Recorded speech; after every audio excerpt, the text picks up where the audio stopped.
Bueno, pues buenas noches y bienvenidos, como decía.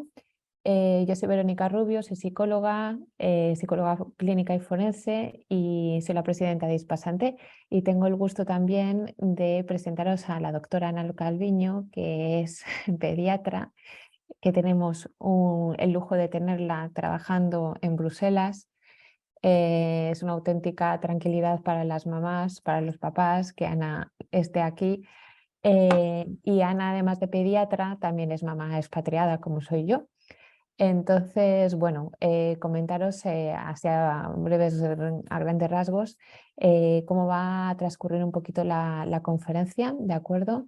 Esta conferencia no es como las demás. Lo que pretendemos es hacer una especie de foro para que todas las que estáis aquí presentes, primero podamos ver y sentirnos identificadas con unas breves... Sí, por favor, os voy a pedir que silenciéis. Gracias, muchas gracias. Vamos a haceros una breve presentación de algunos conceptos y características ligadas a la maternidad expatriada, pero después lo que queremos sobre todo es dejar tiempo para hacer un foro, para que todas podáis expresar sentimientos, pensamientos, vivencias, ¿de acuerdo? Porque la maternidad expatriada, como ya veremos, tiene unas características muy peculiares. Hola, hola Karina. Ah, Karina Lagarrigue, hola desde Barcelona. Muy bien, es que también estoy atendiendo al chat, disculpadme. Entonces, bueno, como os comentaba, vamos a hacer esta conferencia con esta estructura. Bien, antes de nada, comentaros a las que no conozcáis Ispasante, que es una asociación sin ánimo de lucro creada en 2004 por el psicólogo José Antonio Arranz en Bélgica. Que fue creada para, discúlpame porque es que también estoy admitiendo gente que está solicitando entrar, ¿de acuerdo? Como os decía, es una asociación sin ánimo de lucro cuyo objetivo es promover la salud entre la población hispanohablante de Bélgica, y que estas conferencias, este segundo ciclo de conferencias que ya estamos terminando hoy, pues son promovidas también por la Embajada de España, la UNED en Bruselas, ¿de acuerdo? Y bueno, vamos a comenzar, si no os importa, voy a comenzar a compartir pantalla con vosotras para empezar ya con la presentación, ¿de acuerdo? Como os decía, bueno, comenzamos con la presentación. Me quiero detener un momentito aquí y hacer una mención y un agradecimiento especial a nuestra compañera Iciar Villaceros Durban. Iciar es psicóloga, también es mamá expatriada. Iciar ha sido la persona que desde el principio ha gestado este ciclo de conferencias que surgió durante la pandemia del coronavirus, durante el confinamiento. Y si tenemos que estar muy agradecidas a ella. Y bueno, Iciar, decirte que le echamos mucho de menos porque Iciar se ha vuelto a España y recientemente ha sido mamá otra vez. Así que bueno, yo sé que después nos verá y le mandamos un beso desde aquí. Bien, vamos a ver los puntos que vamos a tratar, ¿de acuerdo? Primero vamos a ver un poquito a grandes rasgos lo que es el duelo migratorio. No me voy a detener mucho aquí porque tenemos precisamente una conferencia que dieron las compañeras Nuria Pérez Iranzo e Iciar Villaceros en el ciclo anterior, muy interesante, ¿vale? Vamos a hablar del desarraigo de la maternidad como cambio biográfico que supone la vida de una mujer, el puerperio y la lactancia, que bueno, pues de esto no se oye mucho, ¿no? Pues nos vamos a detener un poquito aquí, de las características de la maternidad expatriada. Vamos a hacer unas recomendaciones y estrategias para la adaptación y después abriremos el foro. Bien, disculpadme un momentito, que no sé si hay... ¿No? Vale, bueno, luego seguimos también con el chat. Mientras tanto, si tenéis alguna sugerencia, alguna pregunta, lo que sea, podéis ir, y no queréis que se os olvide, podéis ir comentando también en el chat. Bien, vamos a hablar un poquito del duelo migratorio. Bueno, el duelo, siempre podemos hablar de duelo como una pérdida, como un proceso normal y natural de la elaboración de una pérdida. y siempre es necesario para adaptarse a la nueva realidad tras la pérdida. En el caso del duelo migratorio, bueno, pues podemos decir que es un proceso de elaboración de la pérdida motivada o un cambio motivado por el abandono del país de origen y la migración hacia un nuevo país. En este caso llamamos país de acogida, ¿vale? Implica la separación de la familia. Implica la separación de la familia, del país, amigos, el contacto con el grupo de pertenencia, es decir, el apoyo social. Esto es súper importante, ya lo sabemos, pero más aún cuando se es mamá. Y lo que perdemos, una de las características es que de este duelo es que lo que perdemos sigue vivo, pero sin acceso a ello. Es decir, sabemos que todos están allí y que no podemos acceder, ¿de acuerdo? Bien, vamos a hablar del desarraigo. De que voy a citar al compañero José Antonio Arranz, que describió hace unos años un libro que se llama Anécdotas de la migración española en Bélgica. Él define muy bien el desarraigo como el sentimiento que se deriva de la percepción de que los que emigramos hemos cambiado y los que se quedaron, o nuestra ciudad, nuestro pueblo, nuestro país, no cambian, no han cambiado y que no evolucionan. Esto no significa que sea así, es la percepción del emigrante, ¿de acuerdo? Esta percepción de diferencias con el tiempo cada vez va a hacerse mayor, hasta el punto de llegar a sentir que algunos seres allegados, incluso allegados, son casi unos desconocidos. Y este sentimiento siempre se va a acompañar a veces de la añoranza, de una añoranza desgarradora de los tiempos anteriores a la migración. ¿Nos ha pasado alguna vez, después de llevar ya un tiempo, de haber emigrado hace un tiempo, que, claro, la experiencia migratoria implica mucha apertura al cambio, implica mucho aprendizaje? Entonces, ¿nos ha pasado que al volver a vuestro pueblo, a vuestra ciudad, notáis que nada ha cambiado, pero que cada vez os sentís más diferentes? Pues esto es el desarraigo, ¿de acuerdo?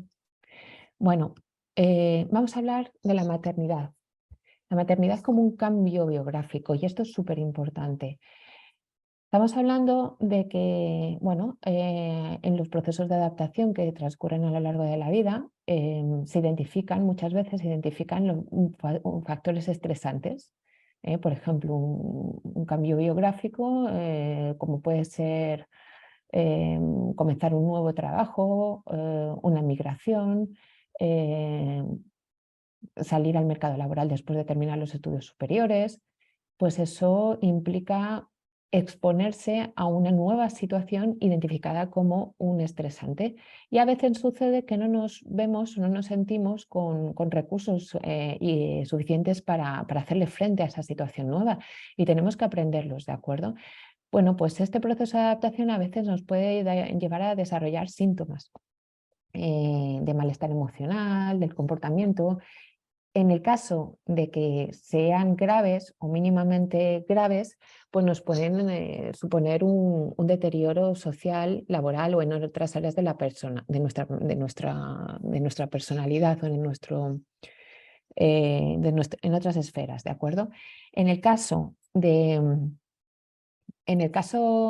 la maternidad, bueno, pues a veces cuando hay síntomas propios de un proceso de adaptación como el que acabo de describir, eh, mm, a veces el factor estresante está claramente identificado como un factor, como un cambio biográfico.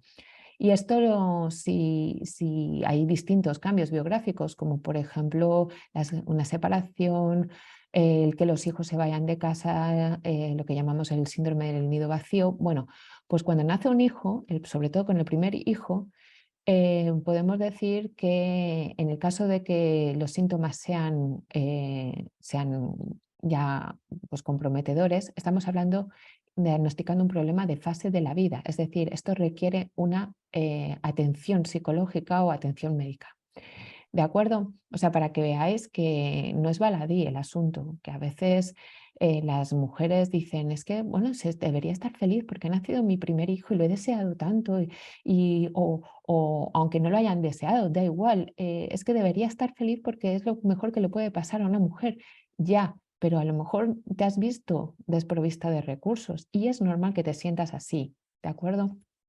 Bien. No solamente les ocurre a, a las madres, también a los padres. Vamos a continuar con esto. Bien, pues vamos a detenernos un poquito porque si juntamos lo que supone, el cambio biográfico que supone ser mamá con el proceso migratorio, pues claro, tenemos ahí un mejunje importante de dificultades de adaptación. Podemos encontrar trabajo, compaginar la vida laboral y familiar sin apoyos de la familia de origen o sin otro tipo de apoyos sociales. A veces supone renunciar a aspectos básicos de la identidad, porque claro, es que tienes que dar prioridad. Has tenido un hijo, no tienes los mismos recursos que tendrías a lo mejor si estuvieras cerca de tu madre o de tus padres o de tus suegros. ¿eh? Y tienes que renunciar a hacer ciertas cosas por y para ti. Incluso hay mujeres que renuncian a trabajar durante una larga temporada porque es incompatible. Bueno, por muchas razones, ¿de acuerdo? Vamos a hablar del puerperio y la lactancia. El puerperio, podemos decir que aproximadamente hacia hacia el tercer día después de dar a luz, o la semana, aparecen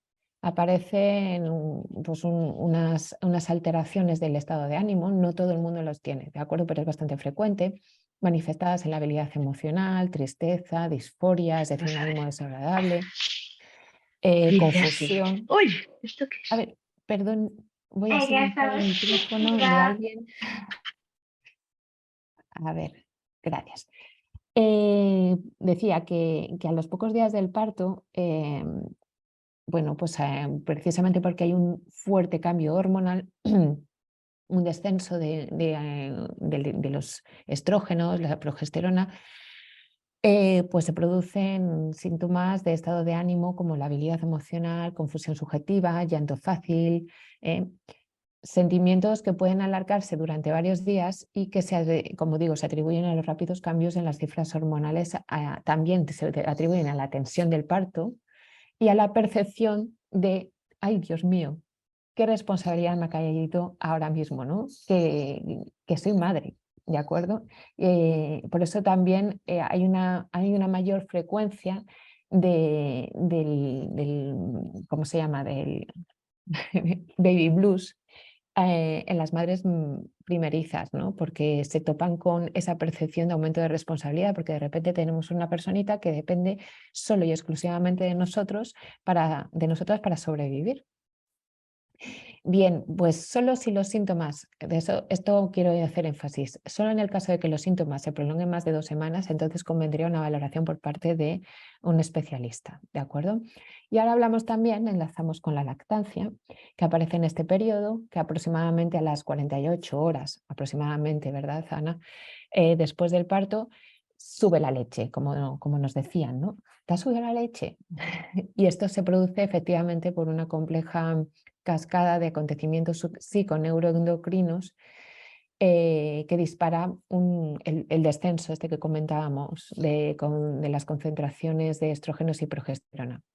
Entonces, la lactancia es muy buena, por supuesto, yo no voy a ser quien diga lo contrario, es muy, muy buena, pero requiere de adecuada información y apoyo social. Luego en el foro, si queréis, podemos hablar de experiencias con la lactancia y todo. Tiene muchas ventajas, entre ellas favorece el desarrollo neurológico, confiere inmunidad pasiva y reduce la incidencia de alergias en el niño. Pero la mujer, y esto desde el punto de vista psicológico, la mujer no debe sentirse presionada o coaccionada hacia la lactancia. Es más, no se han demostrado diferencias apreciables a largo plazo entre los niños alimentados artificialmente o con leche materna cuando ya son adultos. Esto o sea, los estudios concluyen que no hay diferencias a nivel de apego ni a nivel físico, ¿de acuerdo? Es más, en consulta he visto mujeres muy estresadas, muy agobiadas con la lactancia y esto no pasa nada por decirlo, sentían rechazo al bebé. O sea, se puede agravar en algunos casos la depresión posparto, porque la lactancia es dura. y si no se tiene un apoyo, insisto, y hay información, pues se hace muy dura. ¿De acuerdo? No sé si Ana, tú quieres comentar o añadir algo aquí.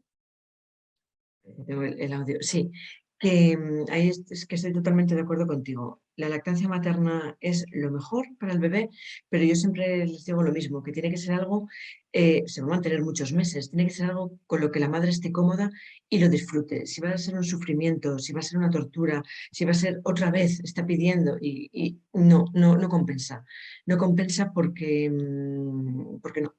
la madre es parte de la vida del bebé y la madre tiene que estar bien. Entonces yo ahí estoy completamente de acuerdo contigo, que es la mejor opción, por supuesto, no cabe discusión, pero tiene que estar, la madre tiene que estar bien, si no, la ganancia no es tal. Así es. Bueno, anécdotas van a surgir sobre la lactancia en el foro, seguro. Y experiencias que queréis compartir, ¿de acuerdo? Voy a continuar con la presentación para no detenerme mucho tiempo en esto y dejaros más tiempo. Vamos a hablar de las características de la maternidad expatriada. Bueno, así a grandes rasgos, las ideas que a mí se me han ocurrido. Bueno, pues a partir también de mi experiencia, la experiencia de mis pacientes, ¿no? Bueno, primero, el sistema de salud es distinto al del país de origen, y tanto, si venimos de España, ¿vale? Bueno, claro, el acompañamiento, para empezar, el acompañamiento he puesto aquí durante el parto, pero me he equivocado, disculpadme, es que también tengo que reconocer que le he dedicado un tiempo limitado a esta presentación porque soy madre, ¿vale? Luego os hablaré también en las recomendaciones del tiempo y las autoexigencias, pero bueno, aquí tendría que poner acompañamiento durante el embarazo. Durante el embarazo, a diferencia, por ejemplo, del país de origen de España, yo que he dado a luz en Madrid y he dado a luz aquí, os puedo decir que la cosa cambia. Para gustos los colores, pero a mí una cosa que, por ejemplo, me ha llamado mucho la atención y me ha gustado mucho es que yo aquí siempre durante mi embarazo he tenido a mi ginecólogo, que por cierto elegí yo, pude elegir yo, ¿de acuerdo? Y eso es una ventaja. En Madrid, en España, por ejemplo, también la salud, ya sabemos que el sistema de salud es maravilloso. Pero bueno, que tenemos que tener en cuenta esas diferencias, ¿vale? Son unas características. En el parto, pues en mi parto estuvo mi ginecólogo que me acompañó durante todo mi embarazo. El posparto aquí, hay muchos cuidados, ¿de acuerdo? Y esto sobre todo no me voy a detener mucho, pero bueno, para si me está escuchando alguna futura mamá, pues el posparto en Bélgica, por ejemplo, en este caso, tenemos la suerte de contar con que la matrona viene a visitarnos a casa, nos ayuda con la lactancia, nos da consejos. Entonces, bueno, también nos da consejos sobre los cuidados del bebé y los niños. Y el sistema de salud es distinto cuando ya tenemos a nuestros bebés, porque bueno, si venimos de España, sobre todo, sabemos que bueno, en España se te pone el niño malo, tú te vas al centro de salud y ahí te va a atender un pediatra, ¿vale? Te va a tocar esperar seguramente porque los pobres están hasta arriba, ya sabemos cuáles son las situaciones que están viviendo, pero tú sabes que se me pone el niño malo y allá que voy, ¿vale? Me presento allí, aunque sea sin cita de urgencias, en admisión, lo digo, y me va a atender un pediatra. Aquí no. Aquí yo por lo menos mi experiencia es, yo me encontré con mi hija de 2 años enferma, al poco venir de aquí con un pico de fiebre altísimo y siempre cuento la anécdota que, claro, no había caído yo en buscarme un pediatra. Pues yo me fui a buscar un pediatra y acabé dando vueltas, yendo a farmacias preguntando por pediatras. Entonces, bueno, pues eso es una cosa que hay que tener en cuenta, sobre todo cuando estamos recién llegados, ¿vale? Hacernos pues, con la referencia de un buen pediatra. Si tenemos niños, afortunadamente tenemos 3 pediatras maravillosas que son Ana, Esther y la doctora Lorín, que son hispanohablantes, por supuesto, son españolas, ¿vale? Y que son maravillosas y que nos da mucha tranquilidad. La barrera lingüística. Claro, dar a luz y que te digan que te estén hablando en otro idioma, pues la cosa, porque bueno, aunque tú puedas tener un ginecólogo hispanohablante, pero la matrona no tiene por qué hablar español. Estoy diciendo obviedades, ¿vale? Estoy simplemente nombrando características. Lo que decía al principio, el apoyo social y familiar. bueno, pues sí, pueden venir nuestra madre, nuestros padres, pueden venir a ayudarnos o cuando se acerca la fecha del parto, pero bueno, es que luego se tienen que volver y ahí te quedas tú sola con tu bebé y por mucho que, bueno, sí puedes llamar a tu madre, pero no está a la vuelta de la esquina.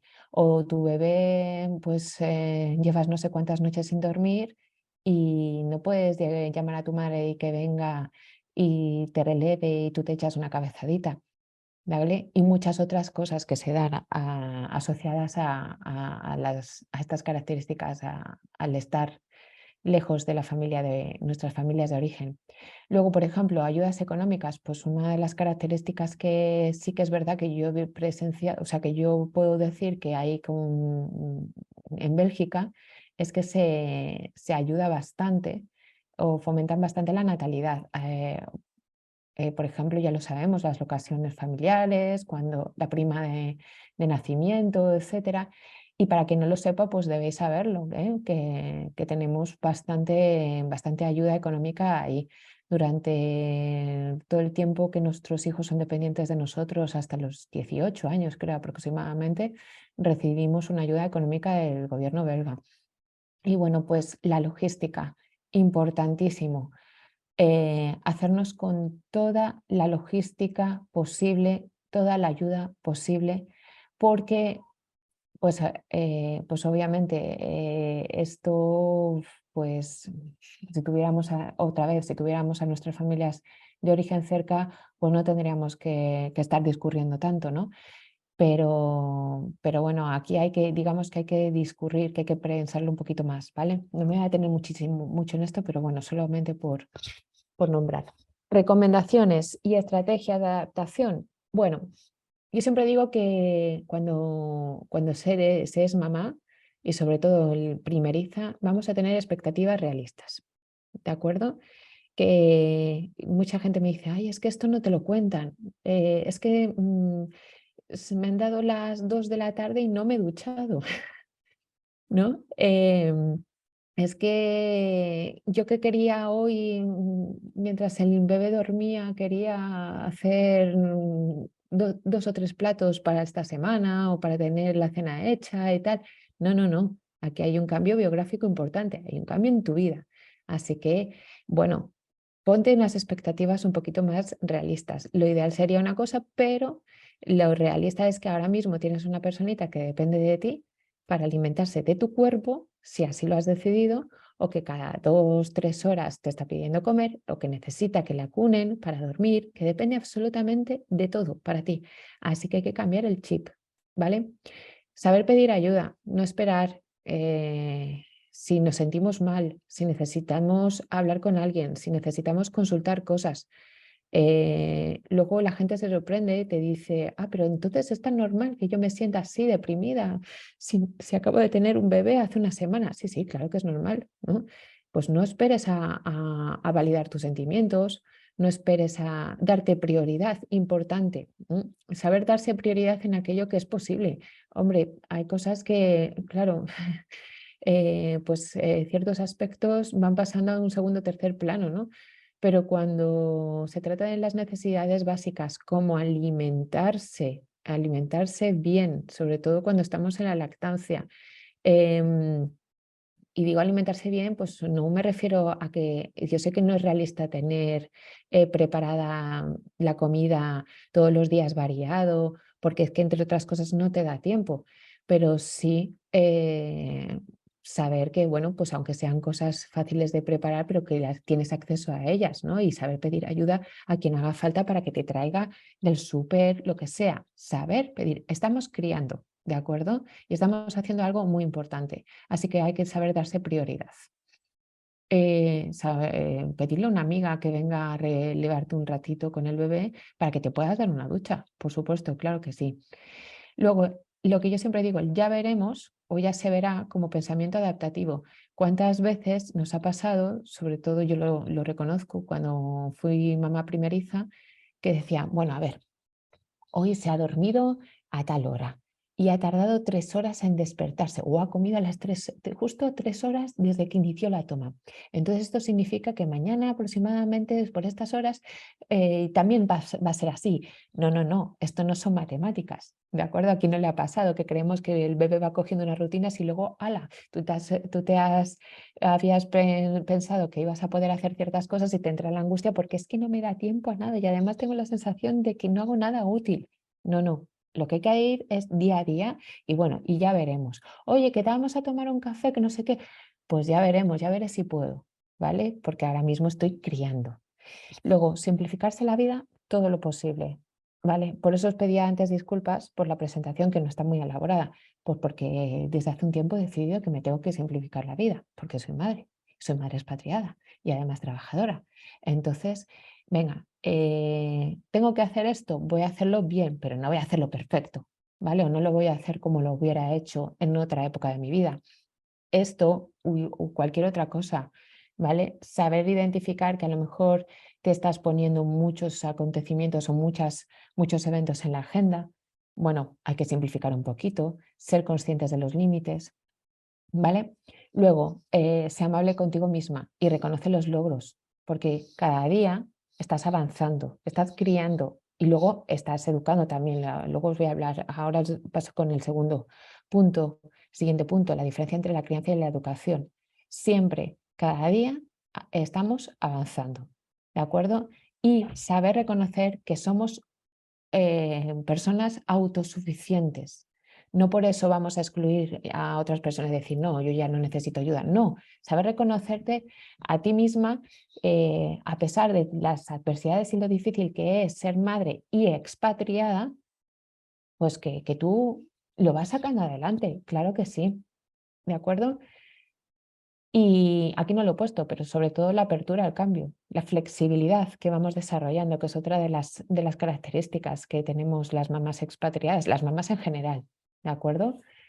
Digo, la diferencia entre crianza y educación. Bueno, siempre digo que hasta que los niños más o menos tienen 3 años y medio, 4 años, que ya empiezan a regular emociones y empiezan a ser más permeables a, bueno, pues sobre todo cuando queremos fomentar ciertas conductas, son permeables a los refuerzos positivos, a todo eso.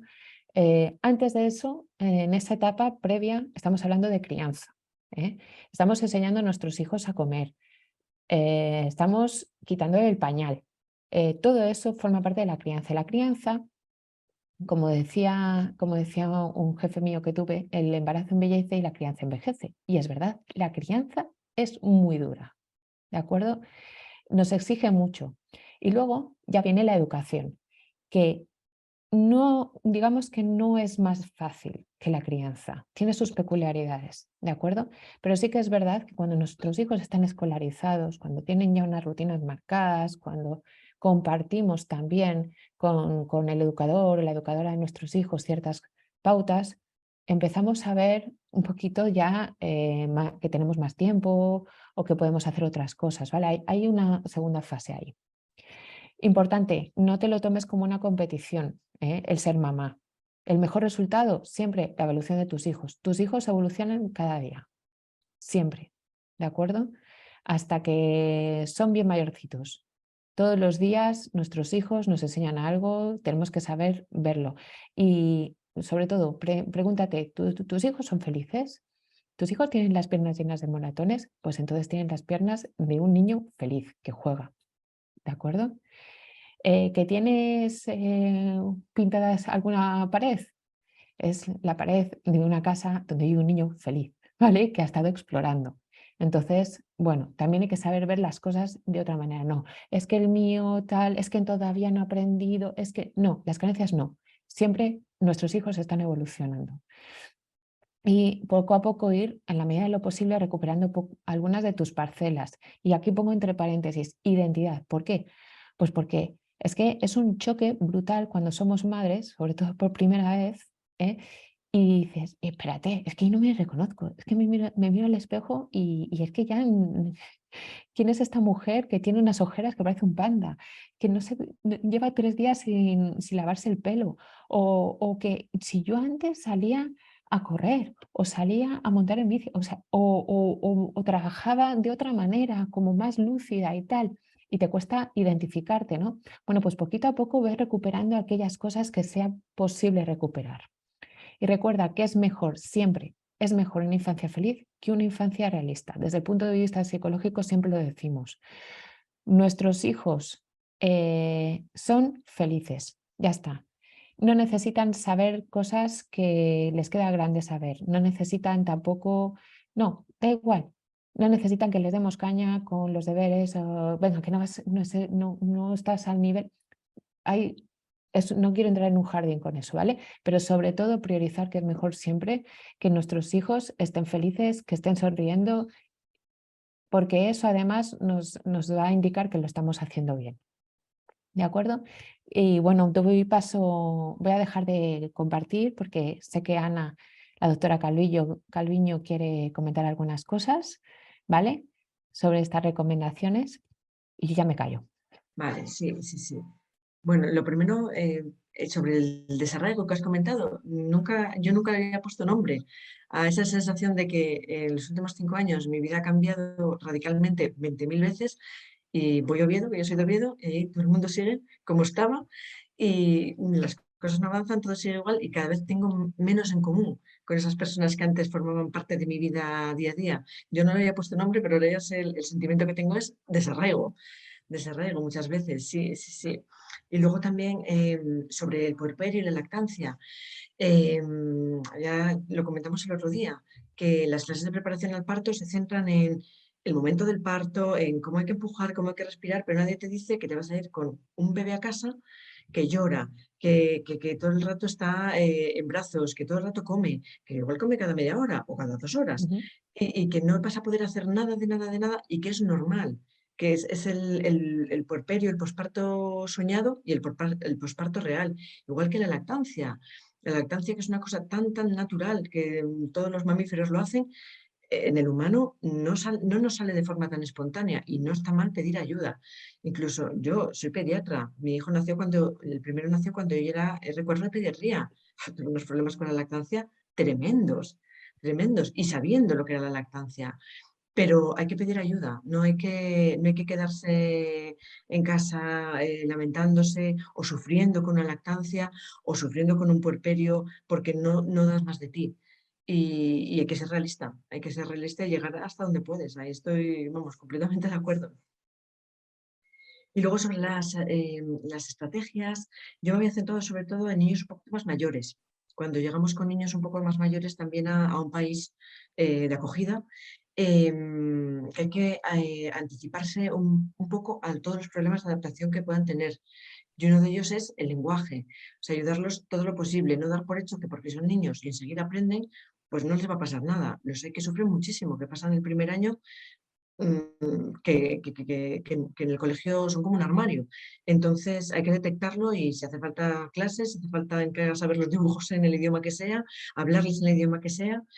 Y muy importante también mantener las rutinas y las costumbres que teníamos en el país de origen. Si cuando estábamos en donde fuera, los viernes comíamos pizza y veíamos una película, esas costumbres, mantener las mismas costumbres a los niños les ayuda muchísimo para no perder todos los vínculos que tenían.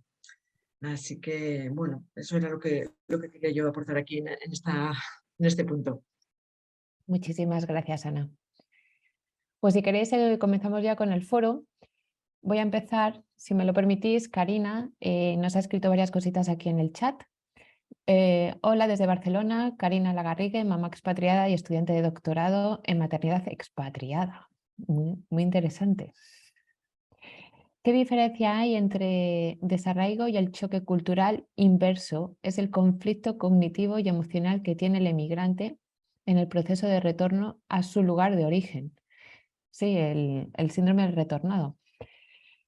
Dándose sentimientos de extrañeza y de frustración con pensamientos de decepción o de no encajar en el lugar de origen. Voy dejando las preguntas aquí. ¿El cambio biográfico es lo que sería un trastorno de adaptación? Sí, Karina, efectivamente en el DSM-5 se diagnostica como un trastorno de adaptación, ¿vale? Bueno, nosológicamente se engloba dentro de los trastornos de adaptación. Pero podemos decir que el cambio biográfico sería un trastorno de adaptación si compromete el estado funcional a nivel social, familiar y laboral de la persona que tiene los síntomas, ¿vale?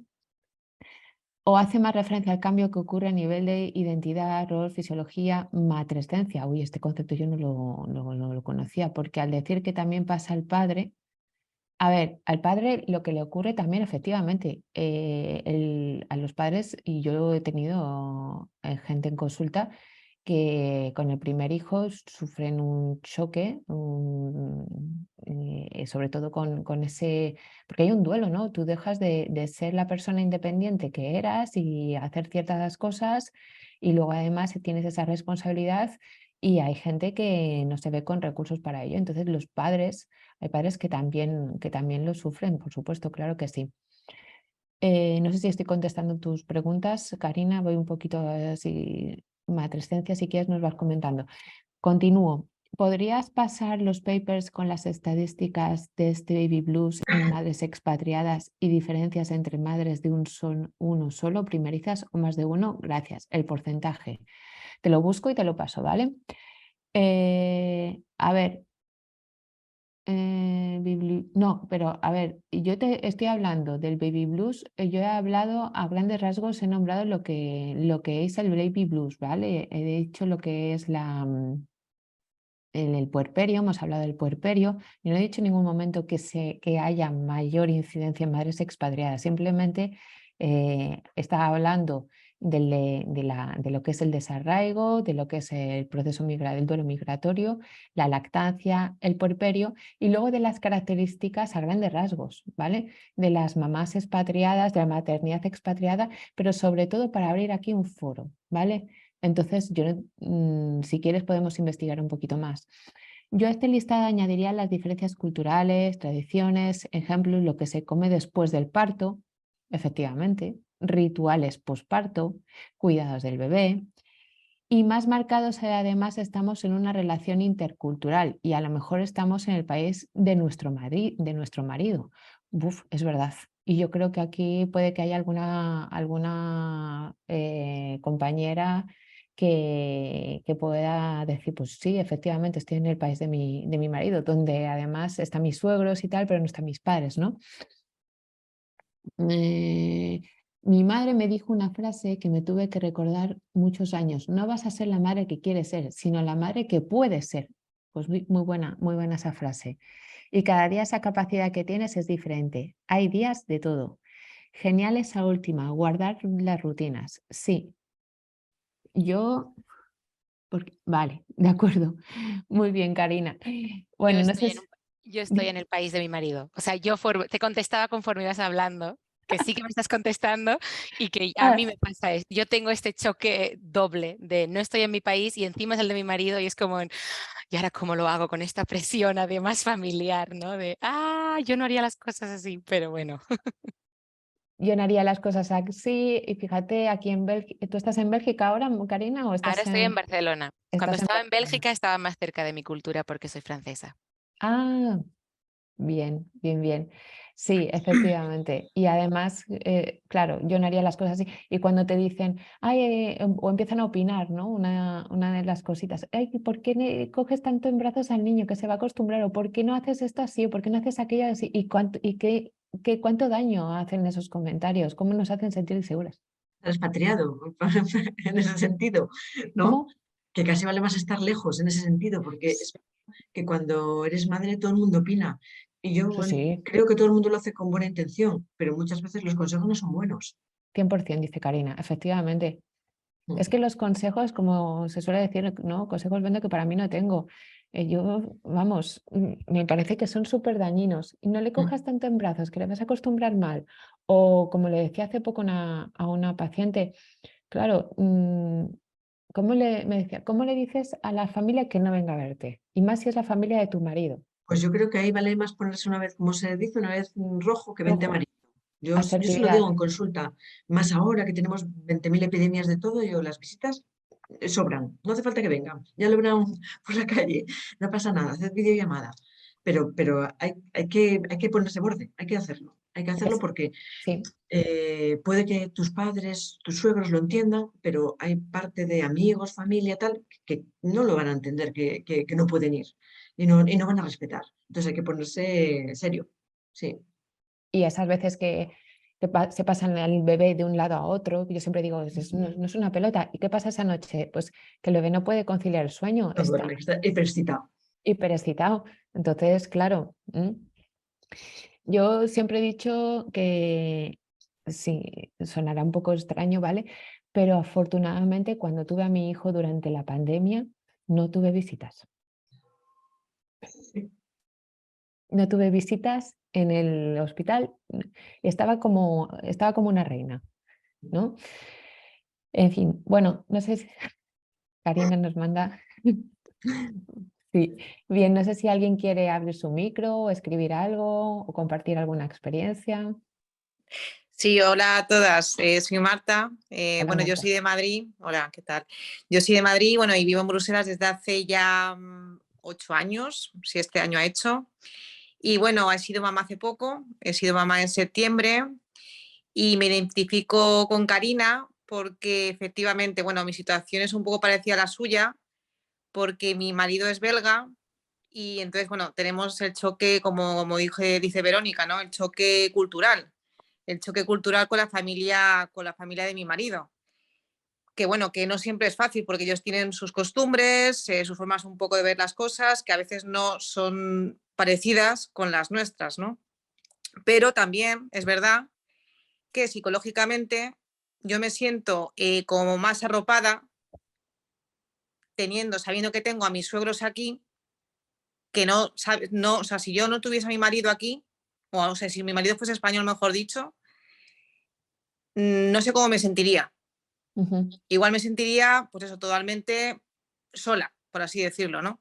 Entonces yo ahora mismo me siento que, aunque mi familia no está aquí, que lógicamente mi familia será siempre mi familia, ¿no? En comparación con mis suegros, pero me siento más arropada sabiendo que están ellos también y me pueden apoyar en cierto momento. Mm. Muchas gracias, Marta, por compartir tu experiencia. Y, y bueno, vamos a ver aquí también Almudena. Tiene la mano levantada. A ver, Almudena, cuando quieras. Hola chicas, muchas gracias por la charla. ¿Me oís bien? Perfectamente, gracias a vosotras. Yo quería recalcar que antes lo escribía en el chat, pero me ha eliminado el sistema y he Ah, llegado vale. tarde, perdón. Sobre todo que un poco la contradicción de que sí, te dan la prime de naissance, te dan el dinero que te dan al mes por los niños, como que esa parte está muy bien, pero para mí el shock, yo he tenido un bebé, tiene 18 meses, Olivia, mi marido también es belga, obviamente todo lo cultural que hay ahí, pero a mí, para las cosas que más me han paralizado en la maternidad o que más me han afectado fue la vuelta, sobre todo porque era muy corta. Para mí eso fue algo que viví de manera un poco trágica, muy al final, tener que volver tan pronto y dejar a mi bebé de 3 meses y medio, 4 en la creche. Y luego en el trabajo, todo el mundo, evidentemente las chicas me decían, pero qué bien que estés de vuelta en el trabajo, que claro, estarías deseando volver. Y yo decía, no, yo no estaba deseando volver a trabajar, yo no quería volver a trabajar, me hubiera quedado con mi bebé a gusto. Y esa presión, no sé si es quizá un poco en el ambiente en el que yo me pueda mover, que tampoco es nada del otro mundo, pero una presión súper fuerte como, claro, es que había que volver ya, oh, qué horror. Y eso es algo que no sé si en otros sectores se da, pero para mí era muy paralizante porque tenía como, no sé, como mi cuerpo y mente dividida en, claro, tengo que trabajar porque, bueno, eso es lo que parece que aquí hace todo el mundo, pero yo no quiero eso.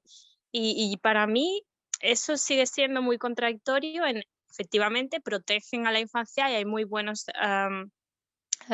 recursos, pero a nivel luego como de trabajo, la reincorporación para mí es algo, no sé, yo lo he vivido de manera muy dramática y eso es de las cosas que más me han afectado a mi maternidad expatriada de lejos, aparte de la logística de no tener nadie aquí y que casi mis vecinas se tengan que quedar con Olivia cuando está mala o cuando nos hemos quedado sin creche. Sí, es verdad que la baja por maternidad aquí dura muy poquito. Sobre todo y las guarderías, que en Bélgica es una locura, dice Karina. Bueno, sí, también podemos hablar de las guarderías. Yo puedo además comparar, porque mi hija fue a una escuela infantil en Madrid, pública, y mi hijo ha ido a una creche privada aquí en Bruselas. O sea, vamos, hay una gran diferencia, una locura. Sí, no sé si te refieres solamente al No, no, no, precio. no me refería a eso, porque yo en mi caso los niños los tuve en casa, pero cuando me planteé el llevarlo a la guardería, yo me acuerdo que cuando fui a la guardería, yo como quien va a preguntar por cuándo puede empezar el niño, me dicen, pero que no tienes plaza. Digo, ¿cómo que no tengo plaza? Me dice, tendrías que haberte apuntado cuando sabías que estabas embarazada. Sí, Y fue como un, ¿perdón? ¿Y si no nace el niño? Tengo una plaza en una, en una guardería y así el niño es. no ha nacido. Eso fue lo que a mí me pareció una locura de Bélgica. Fue como, estáis locos, o sea, esto no puede estar pasando. Así es, sí, sí. Yo recuerdo que cuando estaba embarazada de 16 meses, 16 semanas, uy, meses, perdón, son las horas. De 16 semanas pedí ya la plaza, solicité la plaza, efectivamente. Y claro, y la baja por maternidad, la baja por maternidad aquí es que dura 11 o 12 semanas. Da igual que seas asalariada que autónoma, porque es así. Y tu bebé tiene 3 meses y pico y se lo tienes que dejar a una persona desconocida. Es verdad que eso es una gran diferencia y una gran dificultad. Afectivamente, emocionalmente, yo lo encuentro como una dificultad importante. ¿Mm? Esther, tienes la mano levantada. Hola, buenas noches a todas. Hola, Enhorabuena Esther. por la ponencia, Verónica y Ana. Me ha encantado y estoy totalmente de acuerdo con vosotras. La verdad que nada es perfecto en ningún sitio. Siempre hay cosas buenas y cosas mejorables. Pero bueno, yo os cuento mi experiencia de la maternidad aquí. He sido madre por primera vez en este país.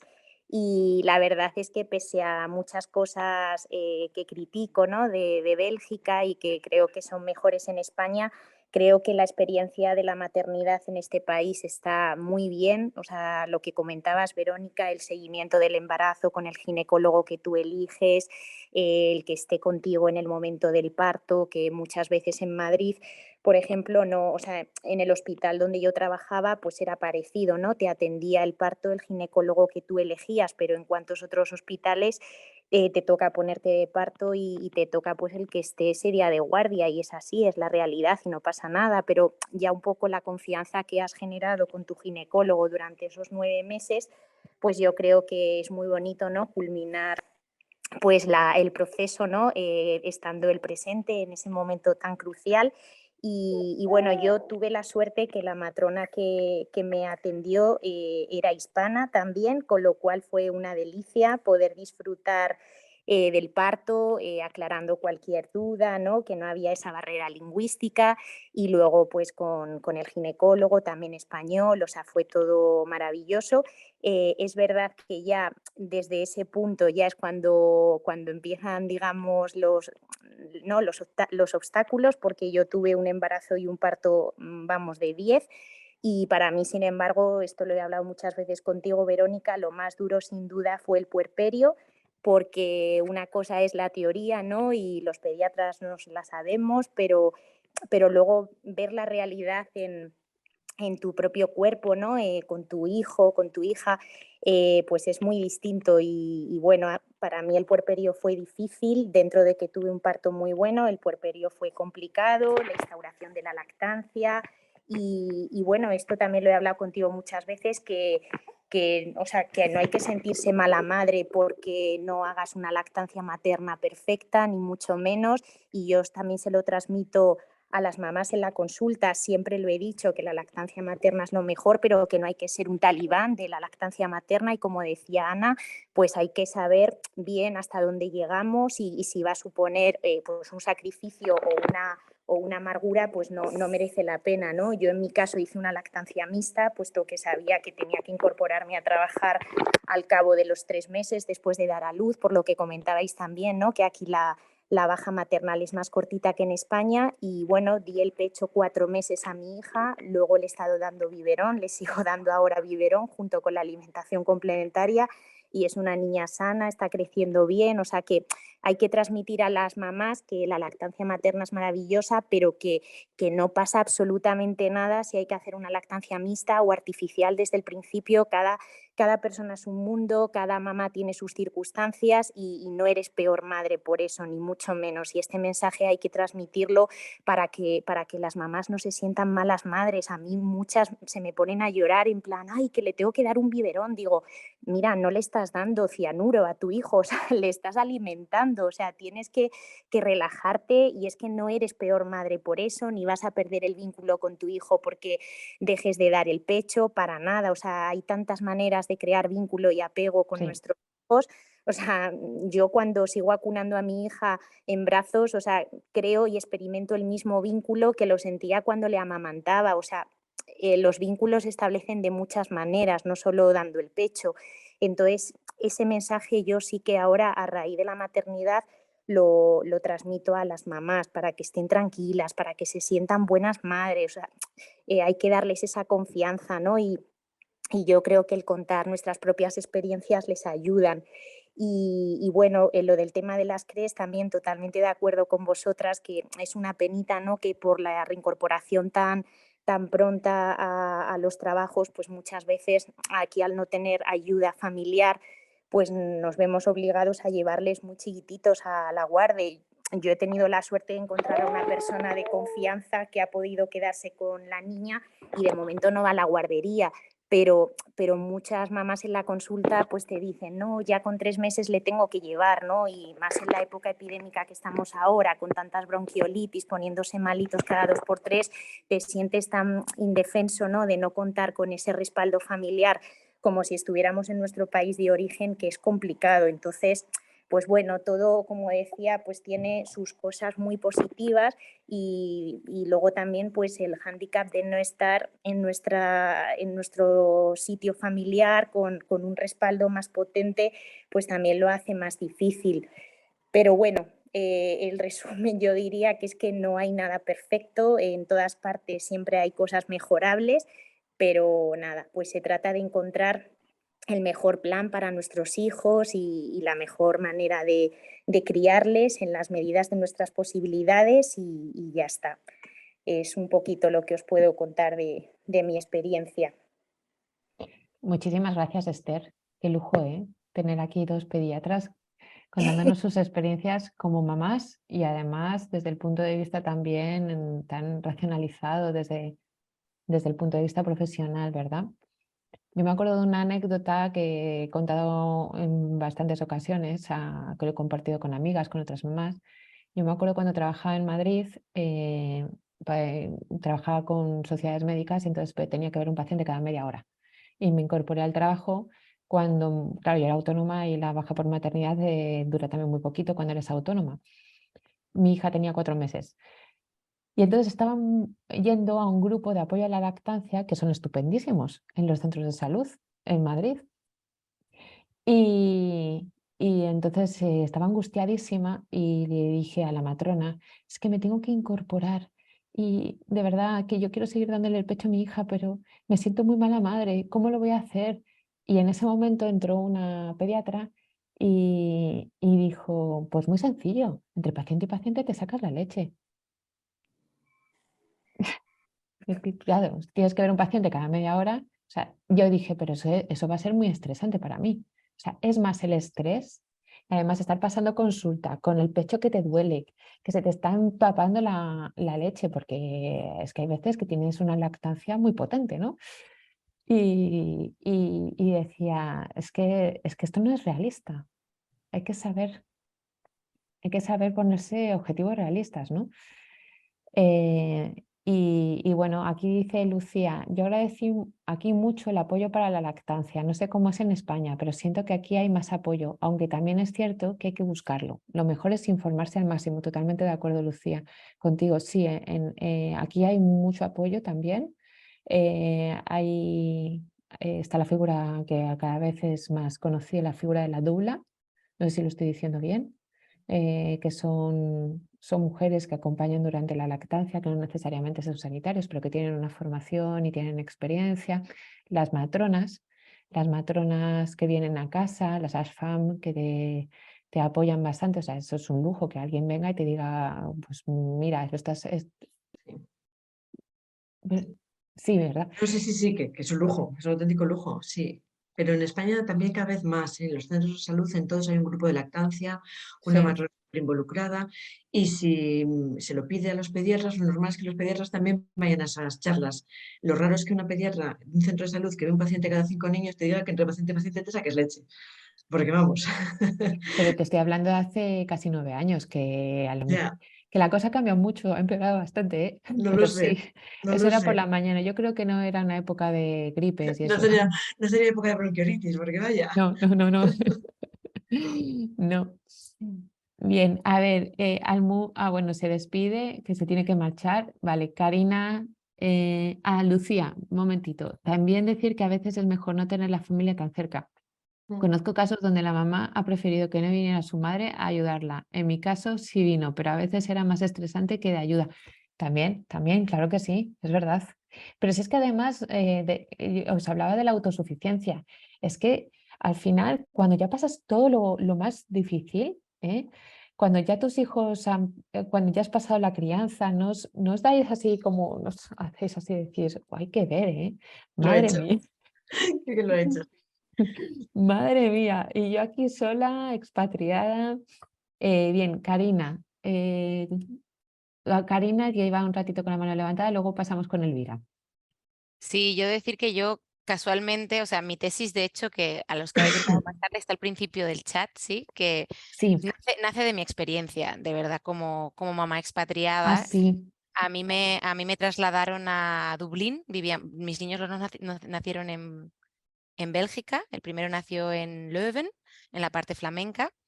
Y cuando nos trasladaron a Leuven, para mí era Bélgica, yo soy francesa, por consiguiente hablo francés y yo no tenía ningún problema. Digo, yo aquí, pues esto del idioma a mí no se me pasó por la cabeza. Digo, yo hablo francés, pero en Leuven no hablan francés, en Leuven hablan Flemish, ¿no? Flamenco. Y fue una primera, ¿no?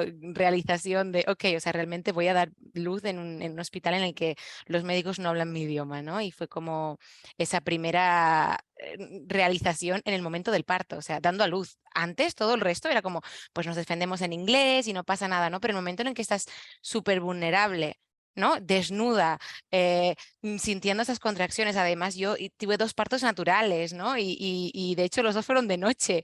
Y esto que tú explicas de que puedes dar a luz con tu ginecólogo, pues no siempre, porque según la hora a la que te toque el parto, pues a lo mejor está de vacaciones o está de, no sé, atendiendo a otra emergencia, ¿no? A mí, por ejemplo, se me pasó por la cabeza la idea de tener la epidural después de un rato y nadie me la ofreció porque el único anestesista que había a esas horas pues estaba teniendo un parto que había tenido complicaciones y no me la podían ofrecer, ¿no? Entonces, es también darse cuenta de que al final hay una parte de la maternidad, ¿no? que se te escapa de las manos en cualquier circunstancia, porque yo ahora para mi tesis estoy haciendo un grupo control y me di cuenta de que realmente la maternidad en sí es todo un mundo, ¿no? Y la expatriación solo como que entre comitas lo complica, ¿no? Porque es como que Así añade es, variables, ¿no? así es. Es un Totalmente de poco, acuerdo. es un poco eso. Y a mí con la lactancia, casualmente, con el primero, como tenía todo el tiempo del mundo para él, es como que se dio como de manera muy natural y yo tuve más problemas con el segundo, pero porque, claro, a mí me expatriaron de segunda vez con un niño de 10 días. Entonces, claro, mi cuerpo estaba viviendo un parto, un posparto, un niño de 20 meses y un traslado internacional, ¿no? Entonces, claro, la lactancia ahí era como, ok, y esto ahora cómo se pone en lugar de hay que vender el coche, hay que vender los muebles, hay que preparar el container, ¿no? Estás en otra situación. Y creo que eso todavía no se tiene en cuenta, ¿no? El que no hay un acompañamiento específico para un momento como puede ser un parto o un posparto en el momento de transición en sí mismo, ¿no? Y yo me acuerdo que a mí fue como yo me acuerdo además fue la época en 2017, los pediatras que estáis en Bruselas desde entonces, hubo una crisis enorme de bronquiolitis precisamente y la pediatra me dijo, sobre todo si puedes evitar traer al bebé recién nacido al hospital, mejor, quédatelo en casa, mírale esto, pero intenta no traerlo porque es peor, ¿no? Y fue como, ok, o sea, encima, ¿no? Esto, el bebé casi no chupaba porque claro, es que casi no podía respirar y yo estaba en plena subidón de leche. Y era como, ¿y ahora cómo haces esto, no? O sea, tengo el pecho que me va a explotar y ¿qué hago? Yo cometí un gran error y llamé a la farmacia. Y en la farmacia yo intuitivamente había sentido que lo que tenía que hacer era sacarme la leche para no bajar la producción de leche, ¿no? O sea, intuitivamente eso es lo que yo había pensado. Digo, tengo que sacar la leche porque esto me va a explotar. Y desde la farmacia me dijeron que no lo hiciera. ¿Qué hice? Corté totalmente el subidón de la leche. Entonces, ¿no? Cuando el bebé volvió a respirar, pues mi leche no le seguía el ritmo. Era como... Y entonces yo estoy muy de acuerdo con lo que decía esta compañera, ¿no? Por el chat, de que te tienes que informar. Porque yo en ese momento, como Sí, no había tenido problema con con la primera lactancia, no tenía información. Y pensé que desde la farmacia, que era donde en Bélgica te alquilan las sacaleches, no hace falta que os sí. lo compréis, os los alquilan. Y esto era para mí una muy buena noticia porque yo me iba, no quería cargarme con más cosas, ¿no? No me recomendaron bien. Entonces creo que es súper importante el que tengáis eso en cuenta porque a mí me fastidió bastante la lactancia de mi segundo y he trabajado en no sentirme mala madre, pero esto que explicáis fue como, encima tuve la intuición y no la seguí. O sea, esa fue mi experiencia. Qué duras somos con nosotras mismas, ¿eh? Ujú. Marta dice, la lactancia mixta funciona muy bien, totalmente de acuerdo con Esther. Bien, voy a dar paso a Elvira, que lleva ya un ratito ahí con la mano levantada. Elvira, cuando quieras, Hola, ¿me oís? perfectamente. Perfectamente. Muy bien, yo quería simplemente intervenir para daros las gracias porque me ha encantado escucharos a ambas y me ha gustado mucho ese pasaje sobre el desarraigo. Realmente me ha tocado la fibra sensible y lo que quería compartir con vosotras no es tanto lo de la lactancia y el inicio de la maternidad, porque creo que ya se han oído muchas cosas y para mí fue muy bonita en Bélgica, sino lo que viene después, cuando los niños se van haciendo más mayores, porque ahí es donde yo por primera vez me he sentido más desarraigada o he visto esa lucha entre ser de un país y vivir en otro. Yo llegué aquí hace ya 23 años, hace muchos, por mi vida laboral, y antes de tener a Julia, pues llevaba aquí viviendo 15 años y dominaba el idioma y me consideraba una ciudadana de Bruselas. Y nunca me iba muchísimo a Bilbao y siempre había oído, además de encasillarme en nacionalidades y en idiomas. Yo he oído mucho el discurso de muchos españoles en Bélgica de criticar Bruselas o de como en España en ningún sitio. Siempre había oído mucho de eso en general. Y luego llegó mi niña, fueron pasando esos primeros años y me he dado cuenta de que ese desarraigo que tú describías y definías con esa cita, lo he empezado a vivir más cuando de repente necesitas pues un pediatra que entienda a tu niña en español, una psicóloga, a qué puerta tocar si hay un problema de verdad con algo, o el decidir en qué idioma la escolarizo, porque yo soy voluntariamente una expat, pero mi niña no ha elegido ser una expat. Entonces, aquí es la española, allí es la guiri. Y todo eso me doy cuenta de que ahora que ella se va haciendo más mayor, yo tengo la cabeza mucho más volcada por la añoranza hacia los abuelos, a querer vincularla a una cosa que he sentido por primera vez al ser madre y conforme pasan los años de ser madre, esa añoranza por esos abuelos, esos primos, el ay que vuelva, pero al mismo tiempo el quiero pasar tiempo en Bruselas porque esa idea de ir siempre a España y eso es lo que quería compartir con vosotras, porque me parece que hay una tensión que yo identifico también en toda la red que tengo de de amigas, que benditas amigas que sustituyen Sí, a la familia así es. en esta ciudad cuando somos expat.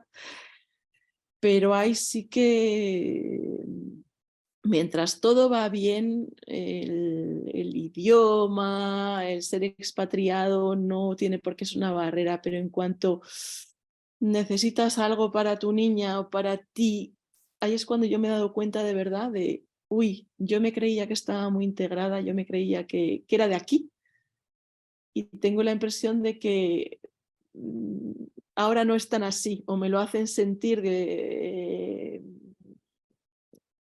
como si no fuera así muchas veces. Y eso me da mucho que pensar. Y para acabar os digo una frase, como antes ha habido alguna frase que le he oído yo a mi madre alguna vez y que me parecía una barbaridad cuando la decía, y ahora de vez en cuando me paro a pensar y digo, ¿de qué se mueren los que no tienen hijos? Eso es lo que decía mi madre a veces y decía, qué barbaridad. Y ahora entiendo esa preocupación que uno tiene a veces, ¿no? por los hijos. Sí. Yo quería aportar que lo pone aquí Karina en el chat, los Third Culture Kids, son los niños de tercera cultura, que son niños, pues como la niña de Elvira, de padres extranjeros criados en otro país. Y son niños que al final están un poco, pues eso, desarraigados, porque cogen lo de las dos culturas y acaban haciendo su propia tercera cultura y acaban identificándose sobre todo con niños que están como ellos y les cuesta tener a veces un sentimiento de pertenencia. Y a eso hay que estar muy atentos, Sí. porque lo normal es que los niños pues se adapten y bien, pero alguno de ellos pues algún problema tiene, porque se siente fuera de sitio continuamente. Son los Third Culture Kids. De verdad, Elvira, estoy totalmente de acuerdo, dice Lucía, en cuanto se van haciendo grandes surgen muchos más retos en cuanto a la expatriación. Totalmente, así es. Marta, me identifico contigo, Elvira, ser expatriado es una lucha constante. Karina, tienes la mano levantada. Sí, yo soy una niña de tercera cultura en primera persona, por eso hablo muy bien el castellano, pero soy francesa. Y yo me crecí en yo crecí en movilidad internacional igual que mis hijos, y yo curiosamente creo que alguna tesis postdoc tendré que hacer en Third Culture Kid, porque para mí es una bendición. Por eso, si os puedo aportar algo como adulta, de niña, o sea, niña adulta de tercera cultura, yo creo que lo más importante, y es lo que trabajamos mucho, de hecho, os lo puedo poner ahora en el chat, ahora hay todo un equipo que trabaja en esto. De hecho, yo formo parte del equipo que sustenta a estas familias internacionalmente. Se llama Families in Global Transitions y la creadora es Ruth. Y ella empezó a crear un libro que se llama The Third Culture Kid. Ella es la autora de este libro, es la directora del Centro de Families in Global Transitions. Y lo que nos damos cuenta es que tenemos una estructura cerebral muy diferente a los que sois monoculturales, ¿sí? Pero esta sensación de desarraigo, ¿no? Es como hay dos outcomes, ¿no? Hay dos posibilidades, dos salidas de un tipo de vida así. La mía, en este caso, Elvira, además tiene el añadido, ¿no? A lo que no tiene tu hija, que yo tenía una movilidad constante. O sea, yo además tenía que aprender un nuevo idioma, ¿no? Ahora el portugués, ahora el castellano, ahora el sueco, ahora el, ¿no? Y por eso el inglés acostumbramos a ser un idioma que hablamos muy bien los niños de tercera cultura, porque acaba siendo el idioma que más practicamos. Pero pueden haber dos salidas, ¿no? De esto, y uno de ellos es el ciudadano del mundo. Y los que nos sentimos ciudadanos del mundo no estamos desarraigados, ni muchísimo menos. Tenemos una capacidad de adaptación, o sea, increíble, increíble, porque conseguimos hacer que diferentes lugares del planeta sean nuestro lugar, porque encontramos aquellas cosas que se asemejan o con una parte o con la otra, o con aquella que precisamente decía Ana, ¿no? Hemos creado, que es esa tercera cultura, ¿no? Y hay algunos países, por ejemplo, para mí Bélgica, Bruselas más en concreto, porque en Leuven no me pasó, me transmitió esa sensación de aquí es mi casa. ¿Por qué? Porque me encontré rodeado de lo que decía Ana, de un montón de gente como yo, de niños como los tuyos, Elvira, o sea, de niños que tenían, ya adultos, ¿no? Que tenían padres de diferentes países, que hablaban como yo un montón de idiomas, que no necesariamente hablaban a sus hijos en el idioma que hablaban sus papás, y de repente te sientes normal. Y eso es lo que al final nos hace a nosotros sentirnos arraigados, ¿no? Es lo que explicabais vosotros, el desarraigo es porque tú no te sientes normal. Entonces, lo mismo que le ocurre, ¿no?, a esta persona que es monocultural cuando regresa a su país de origen, es lo que nos pasa a los niños de tercera cultura cuando estamos rodeados de gente que son monoculturales, porque no encajamos, porque falta esa conexión que se crea, ¿no?, cuando tú creces entre un montón de culturas. Y por eso el niño de tercera cultura no es solo el que crece en un país distinto al del origen de su papá, sino hemos visto que la estructura cognitiva que se da y de desarrollo de los niños de tercera cultura puede darse en diferentes contextos. Y uno de ellos, por ejemplo, es los contextos internacionales. Los niños que crecen en colegios internacionales desarrollan ellos mismos una cultura que va más allá del país en el que viven, porque están constantemente expuestos a un idioma, acostumbran a ser escuelas en las que se habla un idioma diferente al país en el que estás. Muchos de ellos aprenden el inglés como segunda lengua y son totalmente bilingües, y aprenden costumbres, ¿no? En las escuelas internacionales se acostumbran a llevar costumbres que tienen que ver con otros países, y todo esto es lo que genera para mí ¿no?, esta estructura cerebral de la que yo te animo, Elvira, a leer, porque una vez entiendes cómo eres y qué te pasa y por qué te encuentras mejor en ciertos círculos, etcétera, yo creo que a tu niña le puede dar mucha paz, porque yo simplemente sentía que me sentía mejor con este grupo, pero no sabía el por qué, y da mucha, mucha tranquilidad.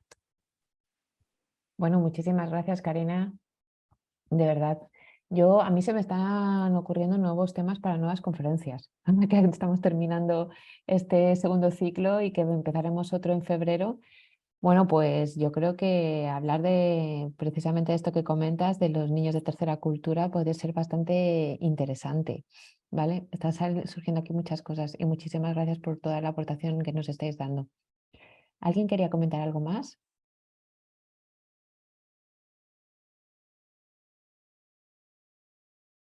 A ver.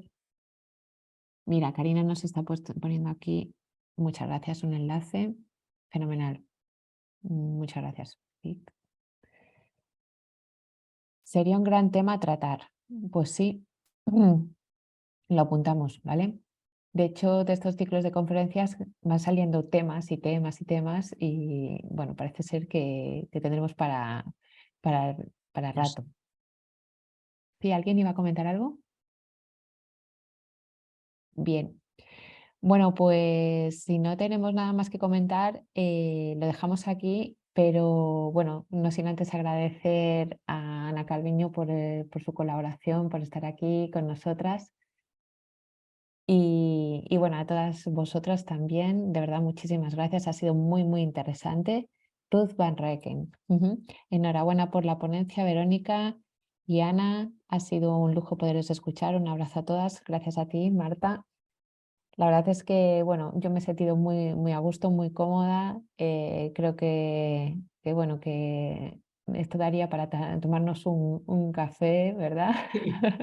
Ya Bueno, para una tesis doctoral, por favor, participad todas las que habléis en inglés, por favor, porque es una tesis internacional junto con la Universidad de Londres y necesito los cuestionarios, los datos los estamos recogiendo en inglés para poder, es lo que nos has puesto aquí, ¿verdad? En Sí, por el chat. favor.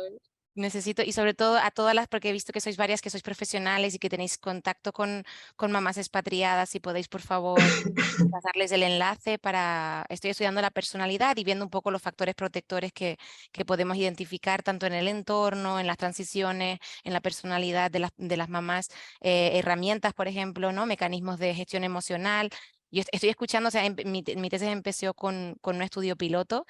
Y es increíble lo que hacéis, o sea, hablo en plural porque no he escuchado las historias de cada una de vosotras, pero sé que tenéis estrategias de gestión y de adaptación que son magníficas y simplemente quiero ver qué tenemos en común para poder generar de alguna manera, creo, una guía, ¿no? de preparación, porque es lo que decíais, ¿no? Se habla de que vas a tener un bebé, se habla de que vas a tener que dar el pecho, pero no se habla de qué va a pasar en ti, ¿no? Cómo te vas a convertir en mamá y qué puedes hacer para transitarlo de la mejor manera, y ese es el objetivo de mi tesis, así que por favor. Perfecto. Sí, ¿cómo te vas a convertir en una experta en gestión de tiempo y logística? Por ejemplo. Vale, a ver, nos lo ha puesto Karina el enlace aquí en el chat, en la segunda cosita que nos ha puesto. Vale, yo me lo he guardado ya, ¿de acuerdo, Karina? Muchísimas gracias, súper interesante también, de verdad, que estéis haciendo este estudio. Enhorabuena por esa tesis. Bien, bueno, recordaros que que esta ponencia o esta conferencia va a ser colgada y la podréis ver y podréis compartir a partir de mañana seguramente o en 2 días como máximo. La podréis tener en el canal de YouTube de Hispasante y la podéis también ver en la sección media vídeos de hispasante.com. Y con esto deciros que terminamos el segundo ciclo de ponencias, de conferencias de Hispasante, que parece mentira, pero bueno, esto surgió desde el expatriado MAMS. Madres expatriadas, fenomenal, muchas gracias. Aquí podéis suscribiros. Muy bien. Nada, os decía que este ciclo de conferencias, para que las que no lo sepan, surgió durante la pandemia, cuando nos cerraron, a modo de anécdota os lo comento, cuando nos cerraron las consultas y todo eso en el primer confinamiento, y las psicólogas, del grupo de psicólogas de Hispasante, estábamos haciendo supervisiones y diciendo, ¿qué hacemos? ¿Cómo vamos a intervenir? No tenemos protocolos para esto, ¿qué se nos ocurre? Vamos a hacer por lo menos pues algo, a ver qué temas, ¿no?, va surgiendo aquí. Y recuerdo perfectamente que decíamos, madre mía, estos duelos que se están viviendo, y surgió la idea de vamos a hacer un ciclo de conferencias y vamos a empezar. La primera va a ser el duelo tras el COVID, porque hay mucha gente que está perdiendo familiares y que están aquí, que no pueden ir a los funerales y que estamos viendo, van a suceder muchas cosas. Y a partir de entonces surgió ese primer ciclo de conferencias y mirad, ya hemos terminado el segundo. ¿Vale? A partir de febrero vamos a continuar con el ciclo de conferencias, pero os comento que va a ser el sistema híbrido, es decir, que va a ser presencial y grabado al mismo tiempo, y en vez de hacer 2 al mes vamos a hacer una, y vamos a contar con la colaboración de Metaprosa, que es un local que tenemos, que está en la Place Jourdan, ¿de acuerdo? Y bueno, pues ya os iremos informando del nuevo ciclo. Y muchísimas gracias a todas que estáis ahí. Nos dice, pasadlo a vuestras amigas, mamás españolas que hablen inglés también, bien, para el grupo control. Muchas gracias a todas, nos dice Laura, comparto las experiencias y los retos. En la tesis se controla para el impacto del COVID. En la tesis se controla para el impacto del COVID. Muy bien. Bueno, pues si queréis comentar algo más.